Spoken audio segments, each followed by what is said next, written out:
One of the biggest debates regarding partisanship in recent American politics is the change in political party strength in the South. It seems like every YouTuber that is in the political space has some opinion on the subject, but almost every video that I have seen on YouTube has been extremely incomplete. Their narratives are usually based on two things. First, they look at a few electoral maps, mostly these, and say, see, the parties have switched because of racism during the civil rights movement. However, they forget to show this map of Jimmy Carter winning every southern state but Virginia, which he only lost by 1.3%. The second thing that they concentrate on is the actions of elites and political institutions. However, we are talking about elections, which means we are talking about people voting for multiple offices, not just president. And this is where basically every other video falls apart. Oh, and there is a third argument as well from the right, which conflates partisanship and ideology, which is why people like Dinesh D'Souza and Ben Shapiro always say Democrats, but never say conservatives when talking about the party switch. I can easily debunk that approach with 5 words. Partisanship does not equal ideology. Have a nice day, guys, and seriously, do better. In this series of videos, yes, I said series because this topic will take more than one 17-minute video to explain the complexities of Southern political realignment, we are going to focus on two data sets that almost nobody looks at when talking about this subject. First, we are going to look at not only the elections for president, but for the US House, US Senate, and gubernatorial races, and see how the dynamics of those elections shape the political landscape in the South. The second data set will be the American National Election Studies, or ANES, which is the gold standard when researching voting behavior. None of the videos that I've seen on YouTube look at either the dynamics of local races, and absolutely none look at voting behavior. And after all, we are talking about elections. This is the reason why I consider other videos incomplete, because almost all of them are looking at this subject from 30,000 feet and still happen to be looking in the wrong direction. And there is one thing that I want you to know before we start. When doing the research for this video, I did the research first with this video presenting the results of that research. Most videos that I have seen seem to have done the opposite, which is already having a narrative and trying to find the data and evidence that fits that narrative. And personally, I really don't give a shit how the partisan shift happened. Whether it was because of racism or not, I really don't care. What this video series is trying to do is to look at the subject objectively with strong data and robust analysis of that data. From that, we can get an idea of what resulted in the South's political realignment. So I don't have a dog in this fight. But before we continue, if you like election history content, please subscribe to the channel and go ahead and press the like button right now before we start, as it really helps this channel grow. If you would like to help the channel more, please join my Patreon with the link down below in the description. Also, I have just started a new political history reaction channel. The link is down in the description, and please subscribe to that channel as well. And with that, let's start with today's video. After doing my research on the topic, I would divide the South's political realignment into 5 eras. In this first video, we are going to talk about the first 2 eras. The first era was the pre-civil rights era, which includes the elections from 1950 to 1962. The second era is the civil and post-civil rights era, which spans from 1964 to 1976. The third era is the Reagan Revolution up until the election of Bill Clinton in 1992. The fourth era starts with the Republican Revolution in 1994 to the election of Barack Obama in 2008. The final era is from the 2010 Tea Party movement to today's political climate. With that, let's start with the first era.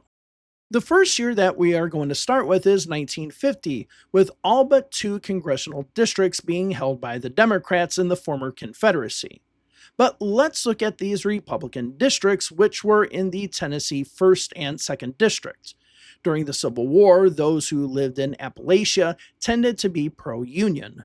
The reason for this is that most of the settlers in this region were self sufficient and didn't use slave labor.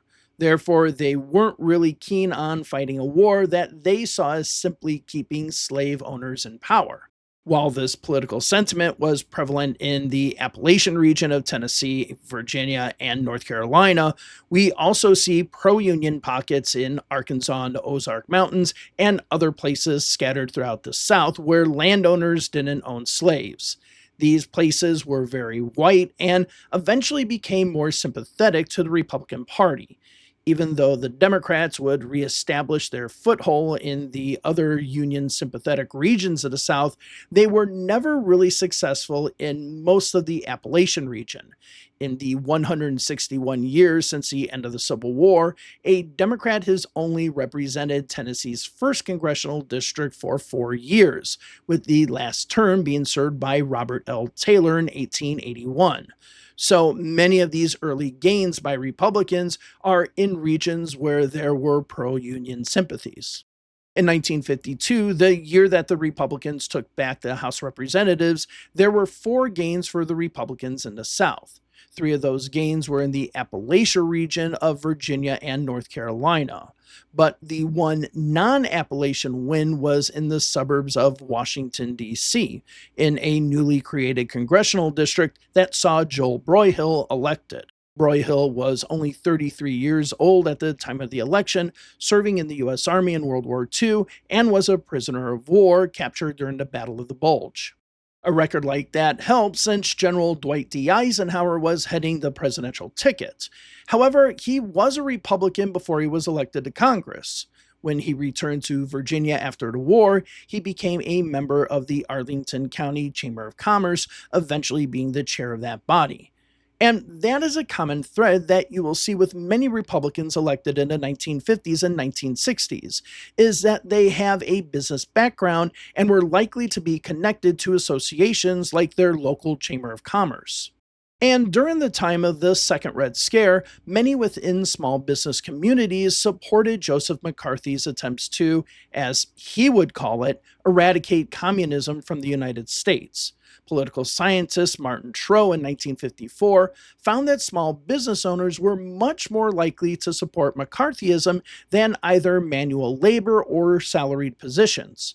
Much of that support came from McCarthy's opposition to centralization of power in the federal government. This also plays into the states' rights narrative. Yes, Democrats at the time used that narrative to retain the institution of segregation, but Republicans used that narrative for laissez-faire economic policies. In 1954, the Democrats took back control of the House of Representatives, picking up one of the Appalachian seats in Virginia. But a district that the Republicans picked up was in the Dallas area, with Bruce Alger winning the 5th congressional district. His district was very similar to the district that Broyhill won 2 years earlier, being mostly suburban, anti-New Deal Republicans with a large number of small business owners living in the district. He also prided himself on being anti-socialist and anti-communist. And with that, let's talk about the elephant in the room, because this will come up throughout this video, which is using socialism and communism as an indirect racially charged term.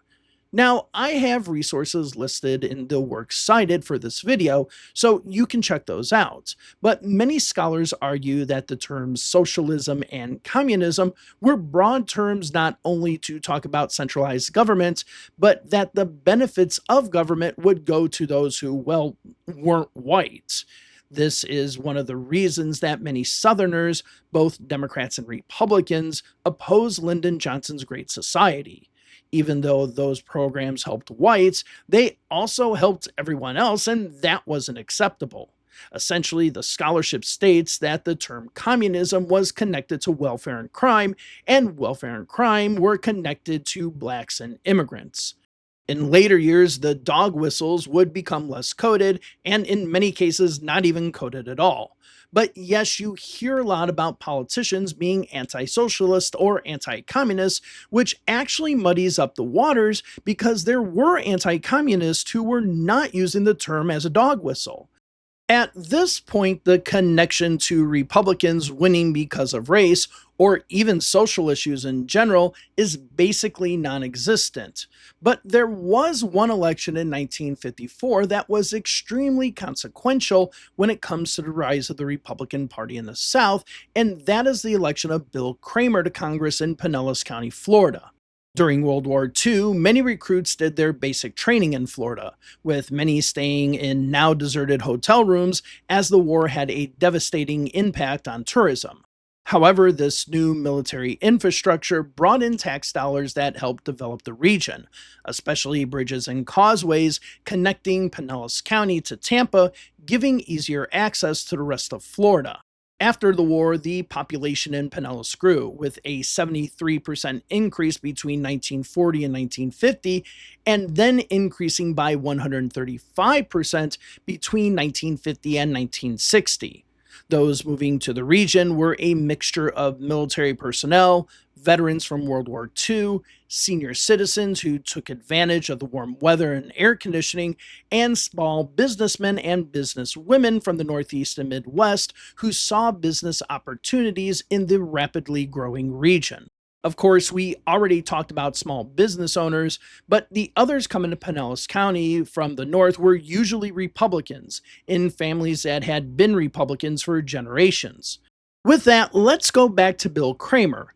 At first, he didn't have a strong partisan identification, with the St. Petersburg Times saying that Kramer had been shopping around for a political party before he ran for mayor of St. Petersburg. He eventually settled on being a Republican, saying that he approached both of the parties and that he did consider himself a liberal Republican. In the same article that Kramer made his announcement as Republican, it was reported that, quote, Kramer called on his party to not try to defeat the Democrats with terms such as socialism and other words which are so broad that they don't tell the voter what we are trying to accomplish. He said that the party must get down to specific issues. End quote. And while he was for lower taxes, he also said that Republicans should add labor issues to their platform, saying, quote, we in Florida have given very little consideration to the laboring class, end quote. This is a story that's never told regarding the partisan changing of the South, which is vitally important to understanding the narrative for the region's partisan change. Over the next decades and even today, there has been a large influx of people from other places shaping the political landscape. Most of the examination of the party switch in the South treats the region as a myopic, never growing region that has only been populated by native Southerners since the Civil War.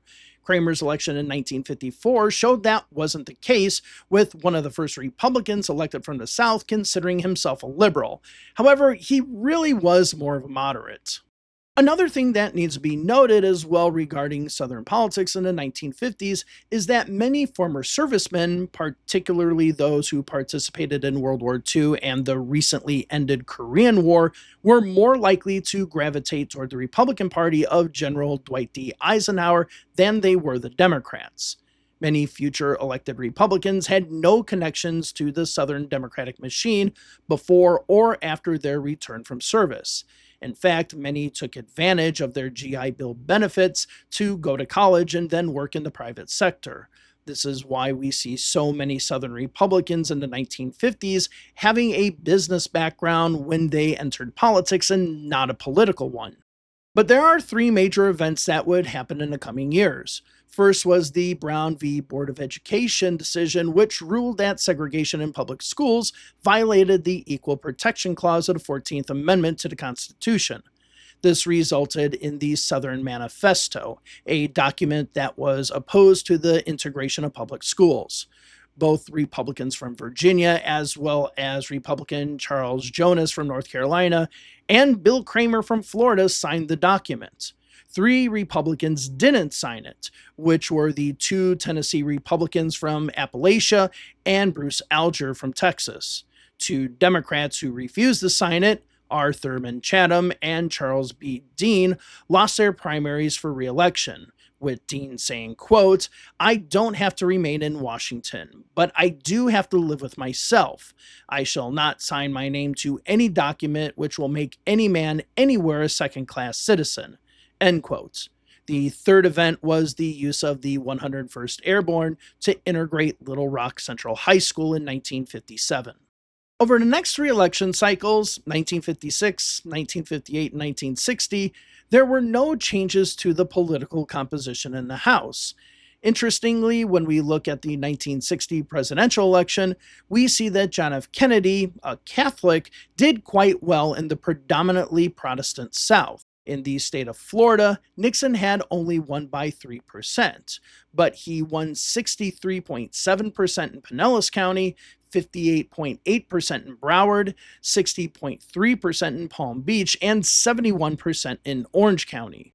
These were all counties that saw large population increases, particularly from those migrating to Florida that I mentioned earlier.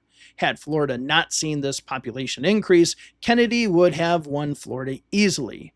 In Tennessee and Virginia, Nixon was able to pull off the win because of a strong performance in the Appalachian region.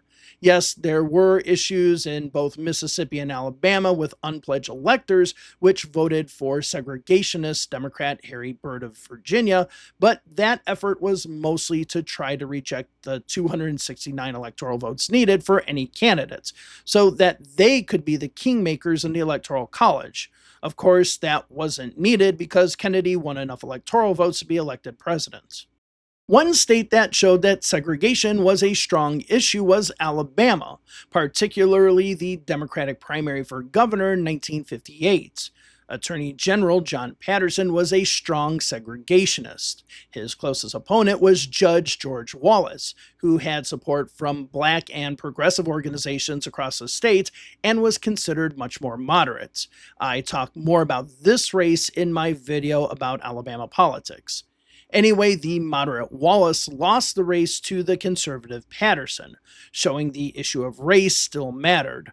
What Wallace said after the loss, and I'm not going to repeat it because it's easily searchable, was that basically he wasn't going to lose again because of segregation. Interestingly, Wallace would go on to be one of the most well-known segregationists in modern political history, while Patterson would later regret and apologize for his segregationist past and being a strong supporter of Barack Obama's 2008 presidential campaign. Of course, after Lyndon Johnson was elected as vice president, there was a special election to replace him in the U.S. Senate. At the time, the Texas Democratic Party was extremely fractured, with many in the liberal faction, led by Senator Ralph Yarborough, staying home and not supporting William Blackley, a conservative Democrat.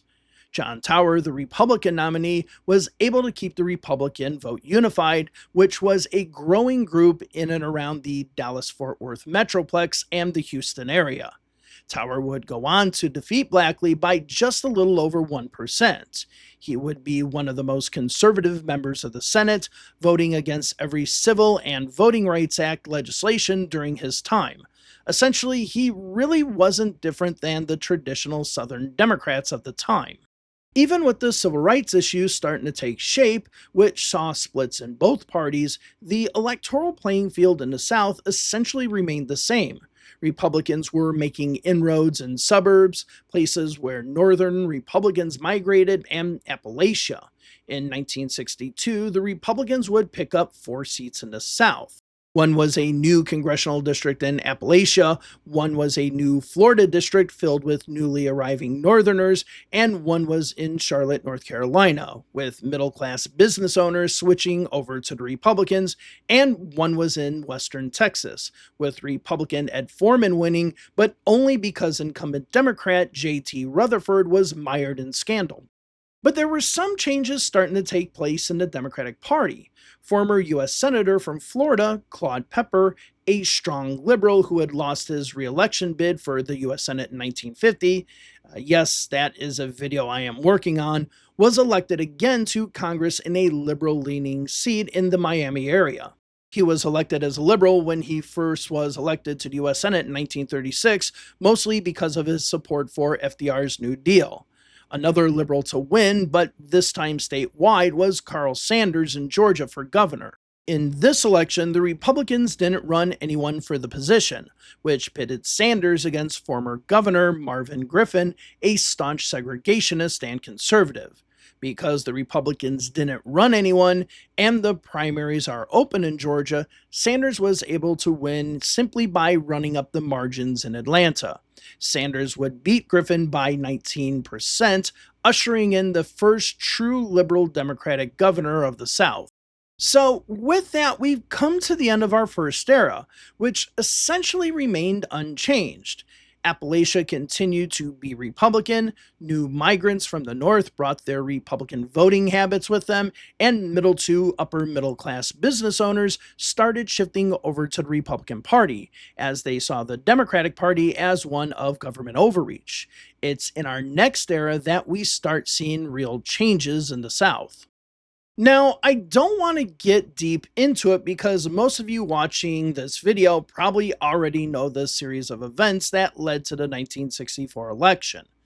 John F. Kennedy was a popular president. He was then assassinated on November 22nd, 1963 by Lee Harvey Oswald, which in turn led to President Lyndon Johnson. Now, President Johnson signed the Civil Rights Act of 1964 into law. It has been reported throughout the years that Johnson said that signing the law had lost the Democrats the South for a generation. But that quote simply isn't true, as the person he said it to, Bill Moyers, has even said so.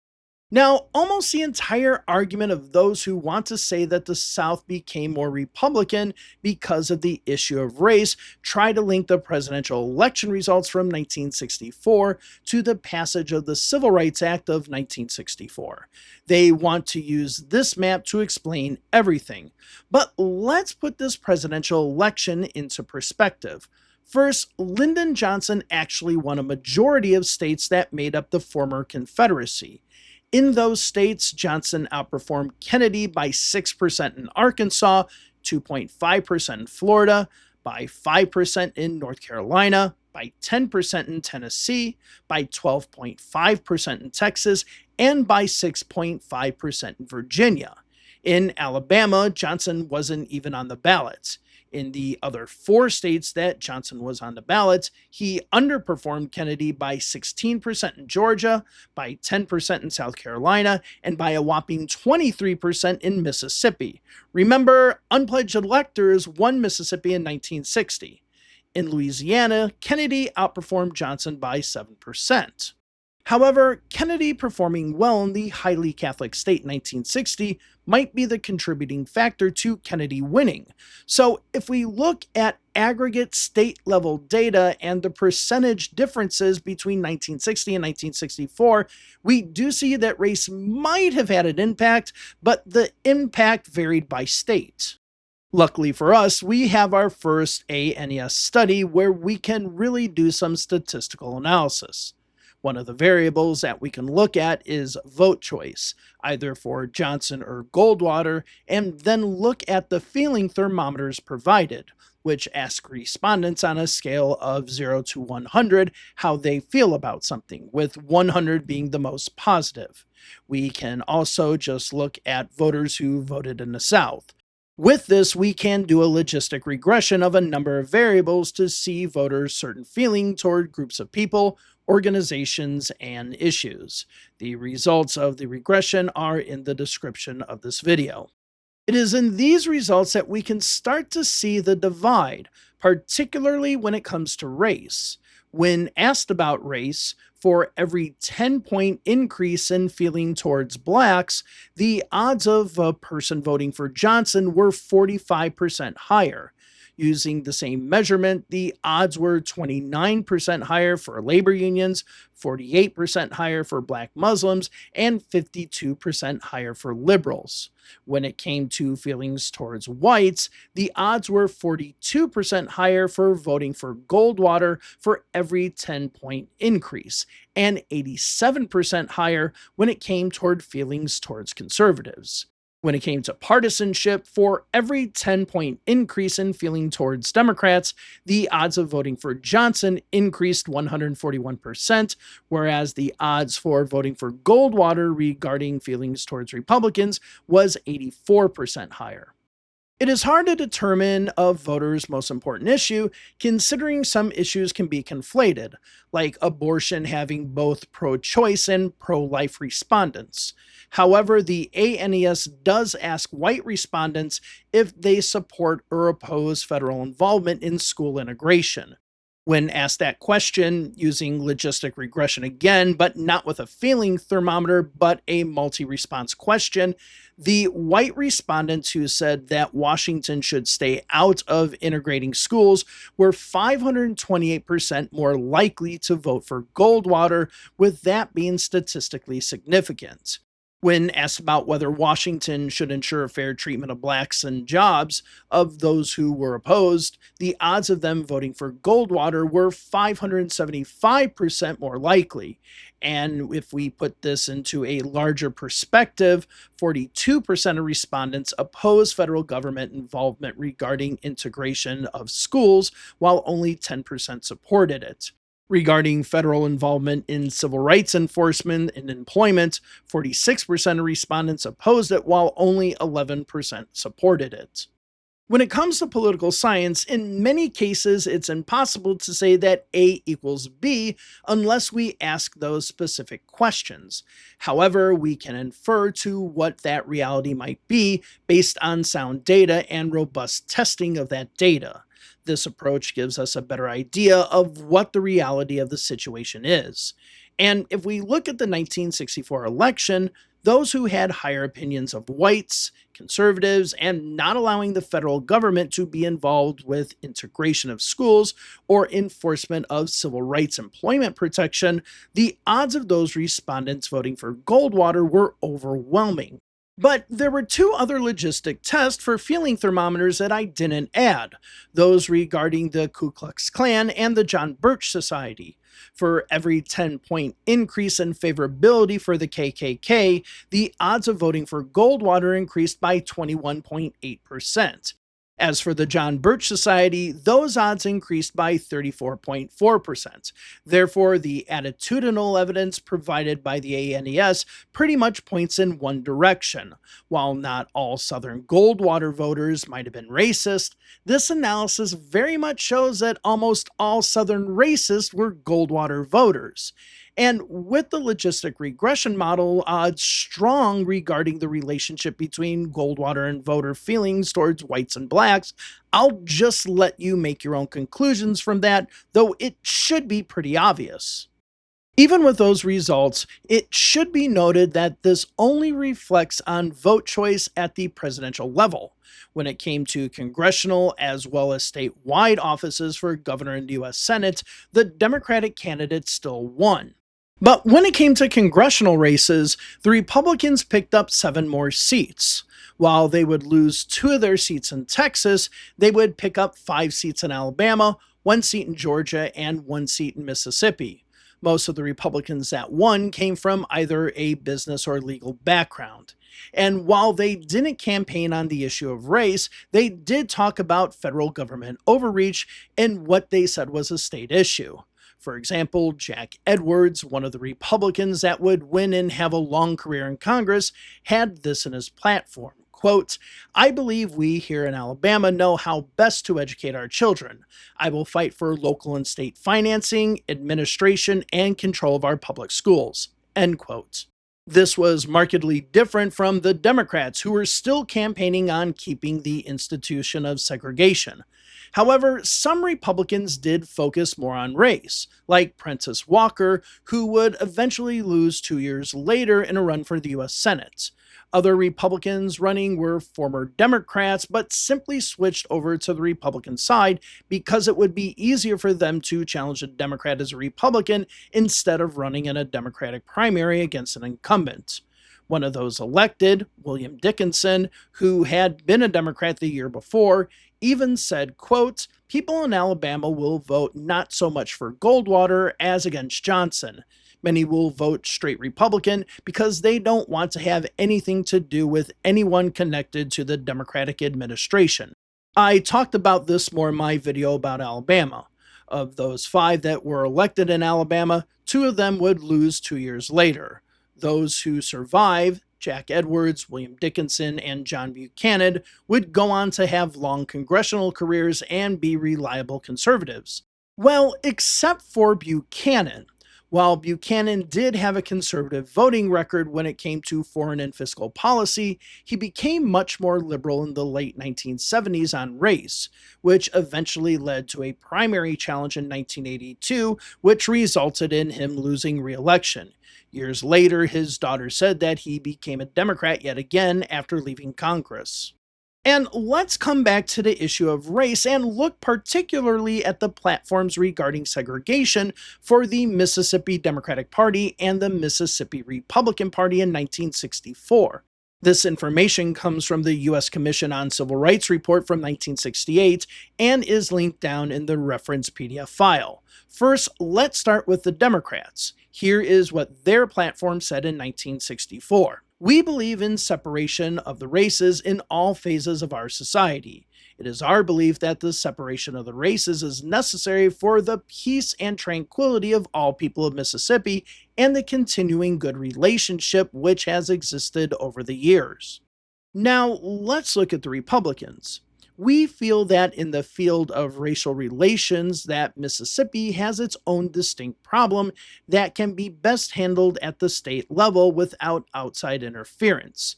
To this end, we feel segregation of the races is absolutely essential to harmonious racial relations and the continued progress of both races in the state of Mississippi.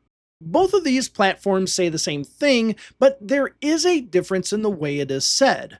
For the Democratic platform, it immediately talks about race and separating the races. As for the Republican platform, it first talks about distinct problems, but then says that segregation is needed. The Democratic platform is more direct, while the Republican platform is more subtle when it comes to the issue of race and segregation.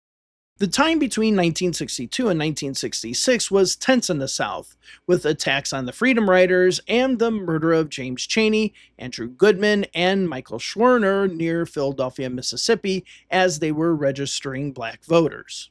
This violence towards blacks, as well as restrictions on blacks to participate politically in either party, led to the creation of the Mississippi Freedom Democratic Party, which essentially was an alternative to the white segregationist Democratic Party of Mississippi.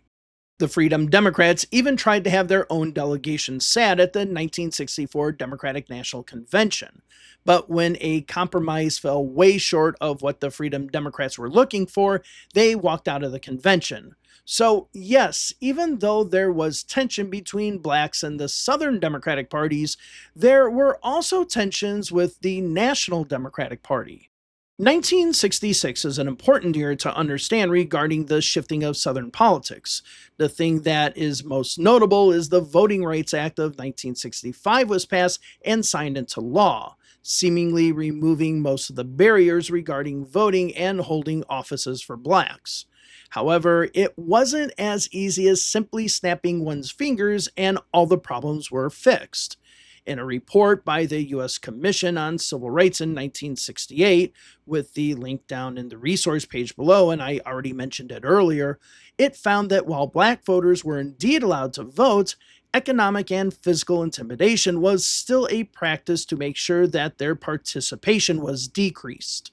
Local officials even fraudulently changed voter registration information, such as changing party affiliation so that a voter couldn't vote in a primary. In addition, government and local Democratic parties restructured their organizations in order to keep a white majority. In Barber County, Alabama, home of George Wallace, black voters held a majority of registered voters in 4 districts within the Democratic Party organization. Therefore, the party changed the member selection criteria for members to be elected at large instead of in single-member districts. As for candidates running for office, the process could be even more complicated regardless of party. In Georgia at the time, the Republican Party required candidates to seek the approval of the Republican Party to run for office. This in turn allowed for the Republicans to pick or refuse their candidates. In both parties, black candidates were not given full instructions on how to run for office. Remember, unless a candidate ran as an independent, they needed to win the party's nomination first. And it was the party who determined the rules for the nomination. The party easily could withhold information from a candidate so that they couldn't qualify for the position once the deadline had passed. But it wasn't just candidate qualifications, but notices regarding upcoming meetings and other information regarding party business. Blacks were essentially left out of the loop. But when it came to access to running for office and voting intimidation, it really depended on the locality, as each county would see different levels of severity. Of the 7 Republicans who won in 1964 to the House, 4 of them would not be reelected to the House. 3 of them ran for statewide office and lost, with Democrats winning their seats. And Glenn Andrews of Alabama lost re-election by nearly 17% to Bill Nichols, who would serve in that seat for the next 2 terms. The 3 other Democrats that won seats were Tom Bevel in Alabama, Sonny Montgomery in Mississippi, and Jack Brinkley in Georgia. All 4 of these men were conservatives, having extremely conservative voting records during their time in Congress, even voting against civil rights and fair housing legislation. But the difference between these 4 and those Democrats prior is that they didn't explicitly use race in their campaign. Their messaging sounded more like what the Republicans were saying than what past Democrats were saying. They didn't talk about racial segregation as much as they focused on state and local control when it came to federal legislation that they felt threatened the state's autonomy. So the conservatism was still the same, but the messaging was different. Even though those 4 seats were lost to the Democrats, the Republicans picked up 11 seats in the South. One of them, Albert Watson from South Carolina, was an extreme segregationist who switched parties after the House Democratic Caucus stripped him of his committee assignments for supporting Barry Goldwater. 6 of the new Republicans were from urban and suburban areas around Fort Lauderdale, Washington, D.C., Memphis, Atlanta, and Houston, where a young George Herbert Walker Bush was elected to Congress. In fact, all of these candidates, as far as my research, shows that none of these candidates had any previous affiliations with the Democratic Party, making them pure Republicans. 2 more seats were in areas that had been sympathetic to the Union and Republicans in the past, in Western Virginia in Appalachia and Northwest Arkansas in Ozark Country. And 1 more was in the Texas Panhandle, where Robert Price won and would go on to have a moderate voting record in Congress. But there was one unexpected win, with Republican and co-owner of the first Hardee's franchise, Jim Gardner, defeating Democratic incumbent Harold Cooley. Cooley, while being a supporter of segregation, did not sign the Southern Manifesto, mostly because he considered it too confrontational and was more connected to the National Democratic Party, even seeing himself as a possible vice presidential candidate in 1956. Even with the backlash, he would survive re-election and continue to be re-elected until 1964. During the campaign, Gardner mostly focused on Cooley's support for the New Deal, as well as the Medicare and Medicaid Act, which was passed a year earlier. With this, Cooley was considered a moderate and Gardner the conservative. Gardner was also helped by a North Carolina radio broadcaster at WRAL who supported the Republican Party. That broadcaster was Jesse Helms. Gardner would beat Cooley by 13%. He would go on to run and lose for North Carolina governor in 1968, with his congressional seat taken by Nick Galifianakis, who voted against the Civil Rights Act in 1968, but did support the Equal Rights Amendment and ending violence in Vietnam. And if you were wondering, yes, his nephew is Zach Galifianakis. But it was a different story for the Democrats in the Virginia Senate race. Incumbent Democrat, staunch conservative and segregationist A. Willis Robertson had held that seat since 1964. President Johnson didn't like Robertson voting against his record and wanted somebody to challenge him in the primary. That person was William B. Spong, a state senator from Portsmouth.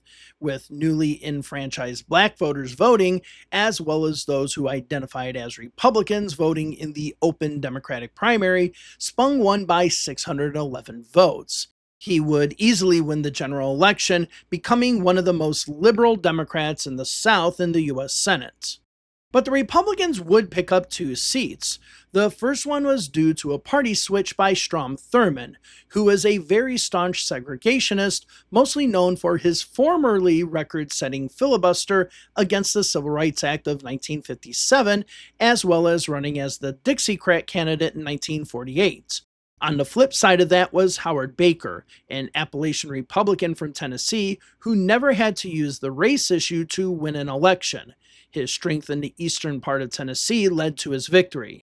While in the Senate, he would be a fiscal conservative and somewhat of a social moderate. He would go on to vote for Thurgood Marshall for the United States Supreme Court, voted for the Civil Rights Act of 1968, the Voting Rights Act extension of 1970, as well as pro-civil rights amendments to the Voting Rights Act in 1975 and 1982. The Republicans would also win 2 gubernatorial elections. In Florida, Claude Kirk benefited from 2 things. First, Florida continued to grow, which brought more fiscally conservative Republicans into the state who really didn't care about race. Second, Kirk's opponent, Robert King High, was a pure liberal Democrat from Miami and extremely anti-segregation. He defeated incumbent Governor Hayden Burns in the Democratic primary runoff. Burns is an interesting character as well. He was a strong supporter of segregation, but once Walt Disney started to question whether he should build his theme park in the Orlando area due to Florida's staunch support for segregation, he started to somewhat moderate on the issue. But High defeated Burns but lost to Kirk in the general election by over 10%. This was a significant win. V.O. Key, in his book on Southern politics, argued that Florida would remain the most staunchly Democratic state in the South, but this wasn't the case. In fact, one could argue that Florida was the first state to reject the old guard segregationist Democrats and turn toward more progressive-leaning candidates. In fact, old guard Democrats never had a nominee for governor or U.S. Senate ever since, with the moderate and liberal wings taking over the party. But this wasn't surprising in Florida, as it was a state that was changing. But one election that was a shock was the election of Winthrop Rockefeller, a rich northern-born moderate Republican and brother of liberal Republican Nelson Rockefeller, being elected governor of Arkansas. And Rockefeller didn't shy away from his views. During his campaign, he focused on economic development and modernization, as well as rooting out corruption from previous Democratic administrations. His opponent, Democrat James Johnson, was a staunch segregationist and one of the founders of the White Citizens Council in Arkansas after the Brown v. Board decision.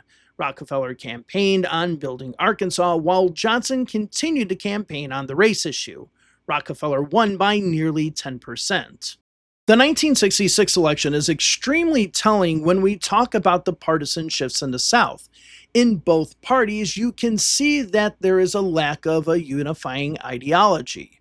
Republicans had moderates like Howard Baker, Claude Kirk, and Winthrop Rockefeller, as well as staunch conservatives like Strom Thurmond and Albert Watson. On the Democratic side, you have Sonny Montgomery on the hard right and Robert King High on the progressive left. And it's during this particular time, the years immediately following the passage of the Civil Rights Act of 1964 and the Voting Rights Act of 1965, that some argue that the partisan shift in the South had changed. But as we can see in 1966, the partisan composition of the South was still fluid. And though Republicans were making inroads, Democrats still controlled 78% of the seats in the House of Representatives in the former Confederacy. And this is why we really haven't talked about Texas at all, which might be considered an outlier when talking about the South. Only 6 of the 21 Democratic members of the Texas delegation signed the Southern Manifesto, as it was seen as being politically stupid. Current Speaker Sam Rayburn and future Speaker Jim Wright, as well as future President Lyndon Johnson, refused to sign it. In fact, Senator Ralph Yarborough, who was elected in a special election a year after the manifesto was signed, was a staunch liberal and progressive, even by today's standards. And in the case of Texas, the Democratic Party had a mix of old segregationist Democrats, modern business Democrats, New Deal liberals, as well as the rise of Hispanic political influence in the Democratic Party. Therefore, it was much harder for one group to control Democratic politics. With the exception of people like George Bush winning in Houston, Republican inroads into the business community in the 1960s was much harder than in other states where Democrats had mostly stuck to segregation. Now we've come to the 1968 election. This is one of those elections that people argue that George Wallace was the bridge that allowed Southern voters to bolt from the Democratic Party but not quite go to the Republicans. It was their gateway drug. But congressional elections really don't paint that picture. And if Wallace had become a Republican later, then I could maybe see that argument. But he stayed a Democrat until his death. In the congressional races, the Republicans lost one seat because of a redistricting order by the courts and picked up four others for a net gain of 3.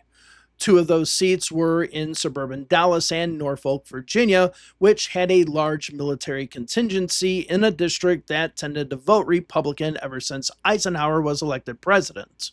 The other two districts were in North Carolina, where the candidates, Earl Ruth and baseball all-star Wilmer Mizell, were elected. Ruth was a typical conservative Republican and focused more on fiscal issues and social conservatism, though not getting heavily into the race issue. His opponent was Voight Gilmore, who was considered a more moderate Democrat. Ruth won by a little over 2%. Mizell was a conservative as well as more flamboyant. He was also a religious conservative and chaired a committee to set up a Billy Graham event in Washington, D.C. years later after the Roe v. Wade decision. As far as other elections, there was very little change. Winthrop Rockefeller won re-election as governor of Arkansas. However, former Florida Governor Leroy Collins, who was considered liberal for the time, lost to Central Florida Republican Congressman Ed Gurney. Gurney was part of the new Republican Guard that was emerging in the late 1960s.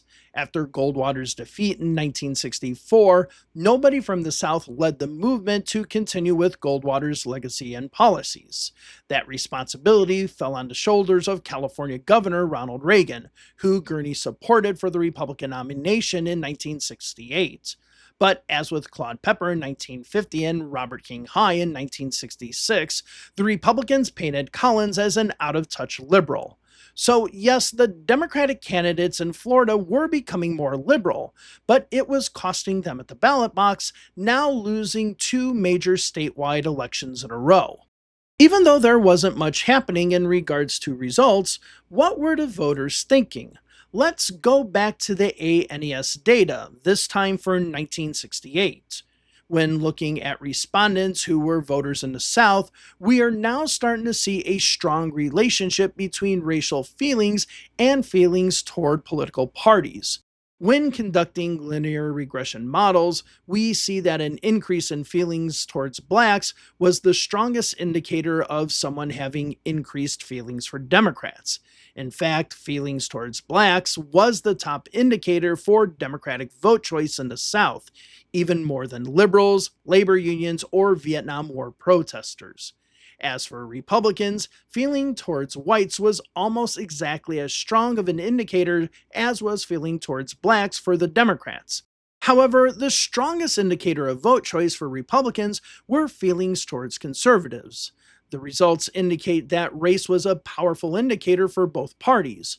Using multi-nominal logistic regression, since we now have 3 candidates, the data indicates that there was less division between Wallace voters and Nixon voters when it came to issues about race and communism. Therefore, the results indicate that Humphrey was probably never going to perform well in the South, and Wallace took more away from Nixon. Looking at the aggregate level election data as well as the attitudinal data, we have a very interesting situation. We see that race is affecting both parties, with ideology weighing more in the Republican Party than the Democratic Party. However, many voters, even if they voted for Nixon or Wallace, are still identifying as Democrats.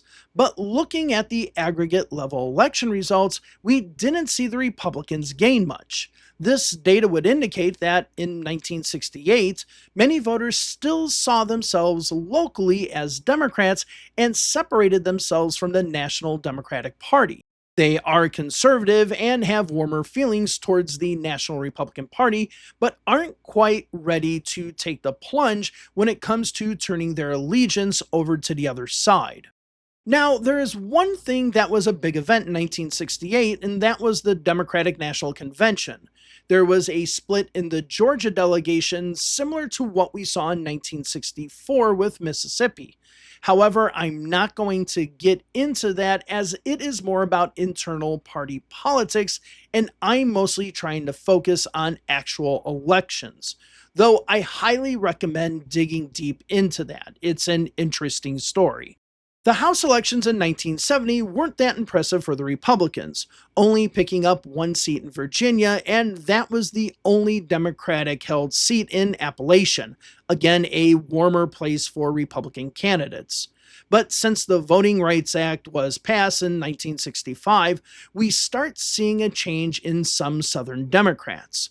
Newly minted Majority Leader Hale Boggs, who signed the Southern Manifesto and voted against the Civil Rights Act of 1957, 1960, and 1964, but he did vote for the Voting Rights Act of 1965 and the Civil Rights Act of 1968. But the Voting Rights Act required Boggs to become more liberal, as many of his new constituents were blacks from New Orleans. The same for Richard Fulton, a congressman from Nashville. After his election in 1962, he voted for the Civil Rights Act of 1964 and 68, as well as the Voting Rights Act in 1965.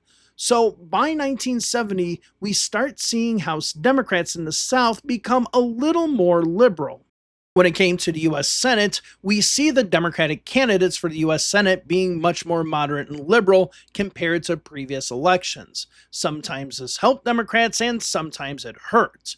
There was one moderate Democrat who wasn't a new candidate, and that was Al Gore Sr., who narrowly lost to Republican Congressman Bill Brock from Tennessee's Appalachian region.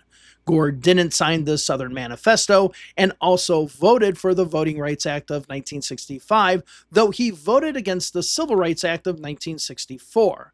But in 1970, he was primarily against the Vietnam War. Another issue that will be prominent in the second part of the series was that Gore voted against the proposed constitutional amendment that would allow voluntary prayer in school. Gore would lose by 3.9%. But in Florida, we had a new moderate Democrat running for the U.S. Senate, Lawton Chiles. And yes, this is me with Chiles back in 1995, and I did an entire video about his last election as governor. Chiles was a state senator from Lakeland and a moderate. On the Republican side, we had Bill Kramer as the Republican nominee. This election was mostly void of issues of race, and like in Tennessee, saw two moderates pitted against each other. But in this election, Chiles would be victorious and win 3 more terms in the U.S. Senate. The same in Texas, where Lloyd Bentsen, a moderate Democrat, would defeat traditional conservative Congressman George Bush for that state's Senate seat. In Virginia, Democrats also had a moderate to liberal candidate in George Rawlings, who was a former member of the Virginia House of Representatives. The incumbent senator at that time was Harry Byrd Jr., who took over the seat after his father's death. But since he and his father were staunch segregationists and also lost causers, he left the Democratic Party because he refused to support all Democratic candidates running for office. He ran as an independent and won the general election. While these elections showed a shift to the center for Southern Democratic candidates, it's the gubernatorial elections that define the leftward shift in Southern politics. First, let's stay with Virginia, which actually had its election a year earlier in 1969. By this time, Virginia had become one of the most Republican states, with a mixture of Appalachian and suburban Republicans. In 1970, Republican Linwood Holton was elected governor. Holton was very much the opposite of Harry Byrd Sr. and Jr. Instead of trying to be more moderate on the race issue, he actually enrolled his children in the mostly black public schools in Richmond. He would govern as a liberal Republican. All of his children would go on to be Democrats, with his daughter Anne marrying future governor and senator Tim Kaine. Holton would endorse Barack Obama in 2008. Republican Winfield Dunn was elected as governor of Tennessee. He ran a moderate campaign, with his campaign manager being Lamar Alexander, who would eventually himself become governor. His Democratic opponent was John J. Hooker, a liberal Democrat who is considered part of the Kennedy wing of the Democratic Party. It was a close race, but the conservative candidate won by 6%. But there were four very important races for governor that would define the Democratic Party for the next decade. First, let's go to South Carolina, where center-left Democrat John C. West defeated Albert Watson. You might remember him as the congressman who switched parties and was a staunch segregationist. But his rhetoric during the campaign wasn't just anti-integration, with school integration now becoming the newest civil rights issue, but borderline on being white supremacist. West won the election by 6.2%. Another state was Arkansas. The state had already shown that it could not only elect a moderate, but also elect a Republican. But as we saw with the 1968 ANES data, most voters still identified as Democrats. So, what if the Democratic nominee was also a moderate and not a traditional Southern conservative? Well, Dale Bumpers was that candidate. But the traditional Southern Democrats weren't going quietly. Orval Faubus, the former segregationist governor, ran against Bumpers and 6 other candidates. Faubus would finish first in the primary, but Bumpers dominated the runoff, winning by 16%. Bumpers would then trounce Rockefeller in the general election by nearly 30%. Florida was another place where a moderate Republican would lose to a moderate to progressive Democrat. Now, to be fair, Claude Kirk had made many enemies in the state and national Republican circles, particularly U.S. Senate candidate Bill Kramer. But that's outside of the scope of this video.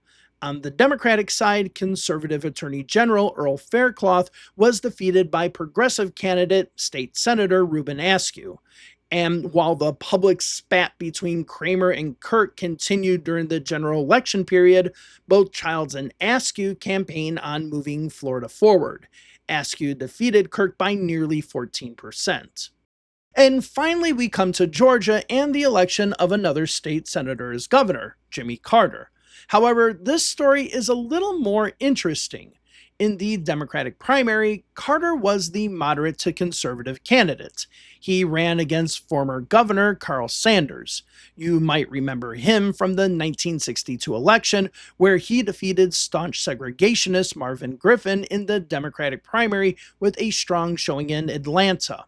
As for Carter, he too ran for governor in 1966 as a moderate candidate, finishing third in the primary.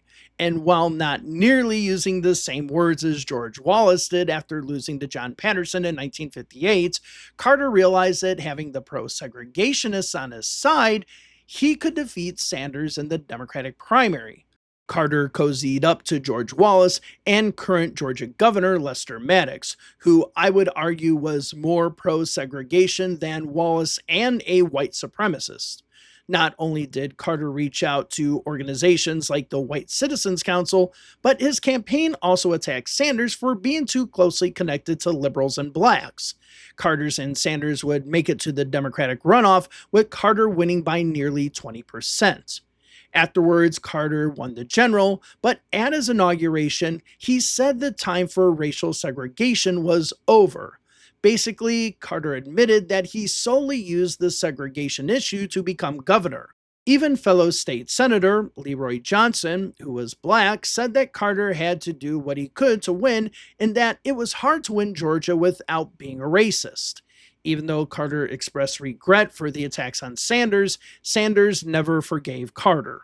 So, yes, Carter's campaign was an outlier, but when we look at the other campaigns for governor, we see most of them moving to the center and sometimes to the left, regardless of political party.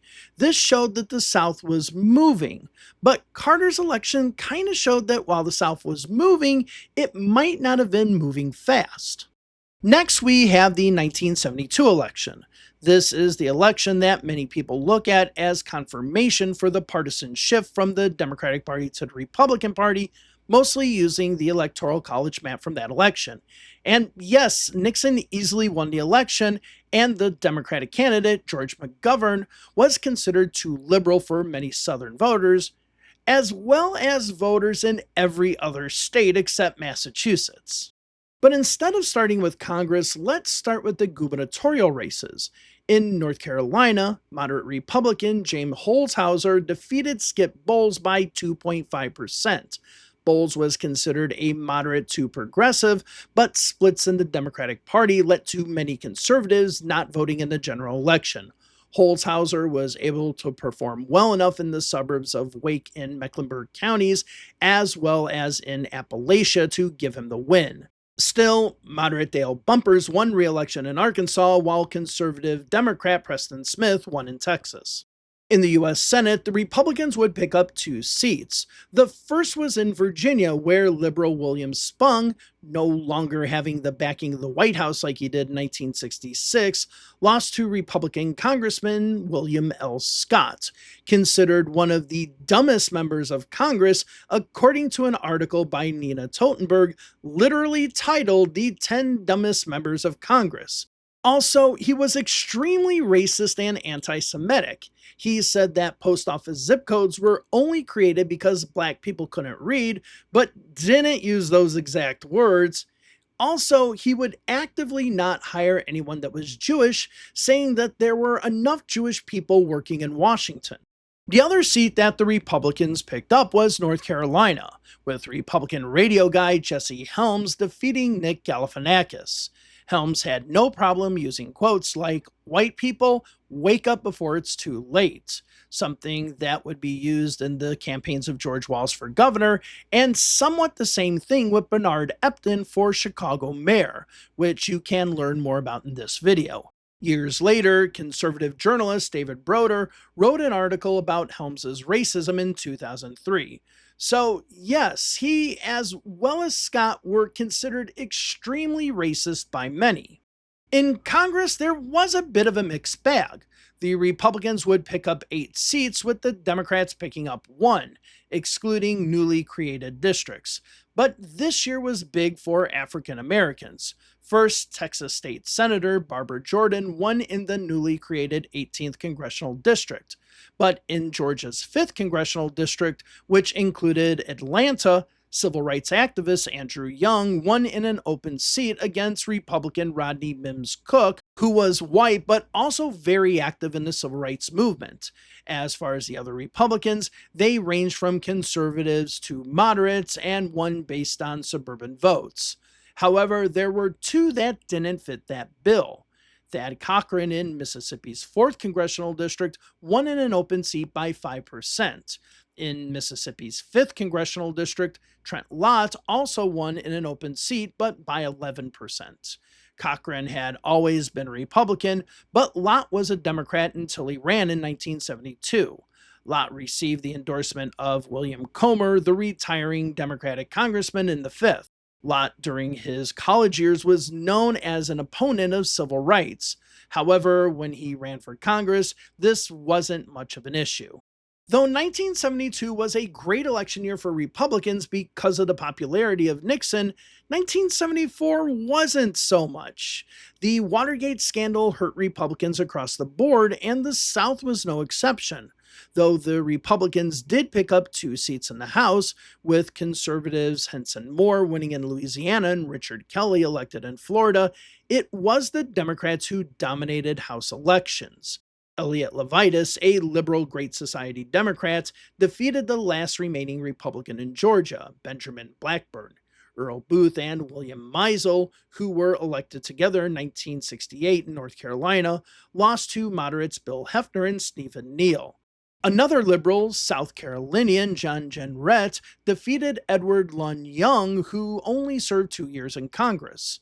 In Tennessee, Harold Ford Sr. joined Young and Jordan as the third black member of Congress from the former Confederacy, with Maryland Lloyd, a moderate to conservative Democrat, winning in the traditional Appalachian region around Chattanooga. In Texas, moderate Republican Bob Price lost to moderate Democrat Jack Hightower. And in Virginia, the Democrats would win 2 seats, with one of the original Republicans who won in 1952, Joel Broyhill, losing to moderate to liberal Democrat Joseph Fisher. In the U.S. Senate, Democrats would win back the Senate seat in Florida, with moderate Richard Stone defeating Jack Eckerd in the general election. Interestingly, on the American Independent Party ticket, the party that George Wallace started to put his name on the ballot in the state in 1968, physician John Grady won 15.7% of the vote. Since Stone only received 43.9% in the general election, and Jack Eckerd was quite moderate as well, receiving 40.9%, the Grady vote showed that those voting based on integration were not as plentiful as they had been in the past. Yes, it was an issue to some, but maybe not the main issue driving people to the polls. Again, that's just an assumption based on the results. But it wasn't just Florida that was showing that the segregation and integration issue were losing steam, but South Carolina as well.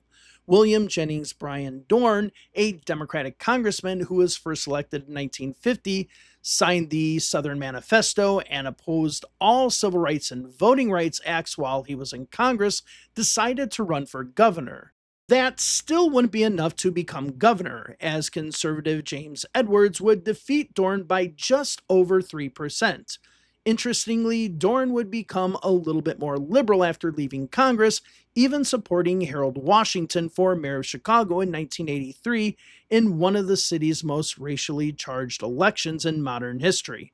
But the Democrats did pick up the Tennessee governor's mansion, with center right Democrat Ray Blanton beating centrist Republican Lamar Alexander. But 1976 is the year that, for some reason, gets forgotten about when people talk about the big party switch. Yes, Richard Nixon won every southern state in 1972, but he nearly won every state. So the South doesn't seem like an outlier in 1972. But in 1976, now former Democratic governor of Georgia, Jimmy Carter, would win every southern state that made up the former Confederacy except Virginia, losing that state by a little over 1%. If you want to learn more about the Democratic primaries in 1976, you can check out this video here. In Congress, the Republicans only picked up 1 seat in Eastern Virginia, but the Democrats picked up 1 suburban seat in Dallas, making it a wash. But in the gubernatorial election in North Carolina, moderate to liberal Democrat Jim Hunt would easily defeat Republican David Flaherty, a moderate Republican who is not part of the rapidly growing ultra-conservative Jesse Helms wing of the party. In the U.S. Senate, moderate Jim Sasser won in Tennessee, defeating incumbent Bill Brock. So yes, Carter did well in the South, but the rest of the elections were somewhat stagnant. But what about the ANES data? When conducting logistic regression using Ford and Carter vote choice, using the feeling thermometers for whites, blacks, liberals, and conservatives, the only one that isn't statistically significant was the test for whites. As far as blacks, for every 10-point increase in feelings towards blacks, the odds were 31% higher for someone voting for Carter. With liberals, that number went up to 57%. As for conservatives, the odds were 45% higher for someone voting for Ford with every 10-point increase for conservatives. These findings were important. Yes, race did seem to have a statistically significant impact on those voting for Carter, but in both cases, ideology was a stronger driving force. This indicates that for both parties in the South, vote choice as well as feelings towards liberals and conservatives are starting to move beyond the issue of race. Now, I would like to apologize if it seemed like this video was all over the place, but that was kind of the intention. There is no cookie cutter definitive answer to the partisan changes in the South up to 1976. It isn't monolithic, but nuanced. Between 1950 and 1976, we had conservative, moderate, and liberal Democrats, as well as conservative, moderate, and liberal Republicans. Yes, the presidential races looked good for the Republicans from 1964 to 72, but Carter nearly swept the South in 1976. And while Republicans gained seats in all offices, the Democrats were still the party in control in most places.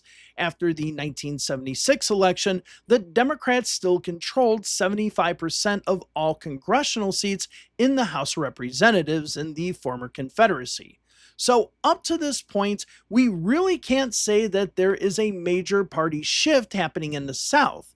But when we look at the ANES data, we can see that race was a factor regarding voters' perceptions of the parties, with those more favorable towards whites gravitating over to the Republicans and those more favorable to blacks gravitating to the Democrats. But even in the last ANES study in 1976, we start seeing race being less of a factor, with conservatism and American liberalism being defined outside of simply the issue of race, which we will talk about in the next part. Honestly, most people look at the big Southern party switch within the context of the civil rights era and presidential politics at that time. But to me, this is simply just the end of the beginning. What happens after 1980 had significantly more of an impact on partisan leanings in the South than anything before 1980. And that's where we're going to pick up in part two of this series. Again, remember to subscribe to the channel and join my Patreon if you would like to help out. I will see you in the next video, and bye for now.